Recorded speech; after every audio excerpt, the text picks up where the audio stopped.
আমরা এগুলো আমলে নিচ্ছি না, রিপোর্টও এখনো পড়িনি, অনুমান করেছি যে এরকম হতে পারে। তো অনুমান নির্ভর কোনো রিপোর্টের উপর আমরা আমাদের গ্যাস সংকট, জ্বালানি সংকট এগুলো বিগত ফেসিবাদী সময়ে রেখে যাওয়ার সমস্যা। সন্তুষ্টির বিষয়টা জনগণ বলবে।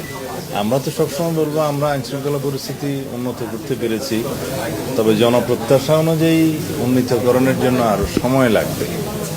আমাদের এখন মাত্র 6 মাস পার হলো, এর মধ্যে আমরা অনেক সংস্কার কাজ করেছি এবং আইনশৃঙ্খলা রক্ষাকারী বাহিনীর প্রশংসনীয় বিভিন্ন উদ্যোগ আপনারা দেখতে পেয়েছেন।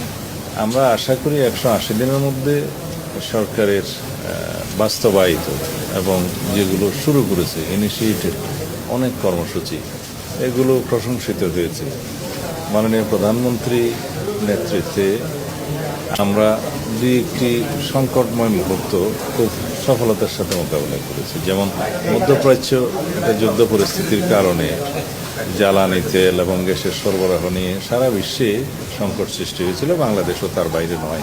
কিন্তু আমরা দীর্ঘ 1 মাস পর্যন্ত কোনো জ্বালানি তেলের বা গ্যাসের মূল্য বৃদ্ধি করিনি। একটা পর্যায়ে বুড়ো মৌসুমের সময় শেষ হয়ে যাওয়ার পরে সহনীয় মাত্রায় জ্বালানি তেলের মূল্য বৃদ্ধি করেছে। বুড়ো মৌসুমে কৃষকদের কথা চিন্তা করেই তিনি সেই সিদ্ধান্তটা নিয়েছিলেন যে আমাদের গ্যাস সংকট, জ্বালানি সংকট এগুলো বিগত ফেসিবাদী সময়ে রেখে যাওয়ার সমস্যা, আমরা ওভারনাইট এখান থেকে ওভারকাম করতে পারিনি।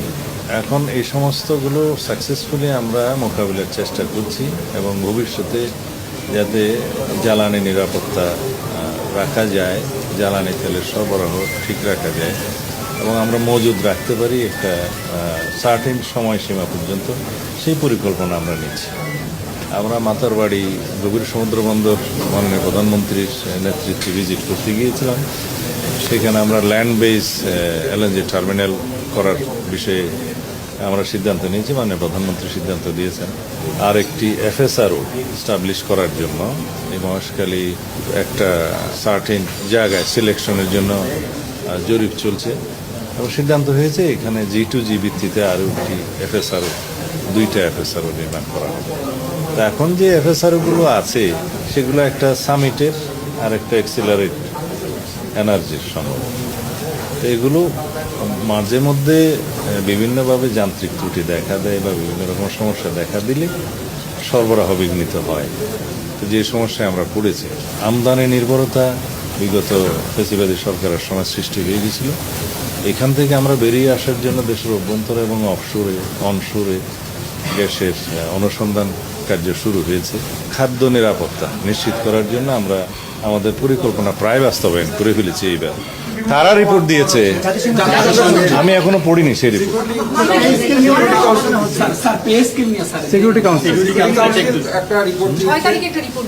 আমি শুনেছি, সেটা পড়িনি। ওখানে হয়তো কিছু অবজারভেশন দিতে পারে, আমি না দেখে বলতে পারবো। আমরা এগুলো আমলে নিচ্ছি না, রিপোর্টও এখনো পড়িনি।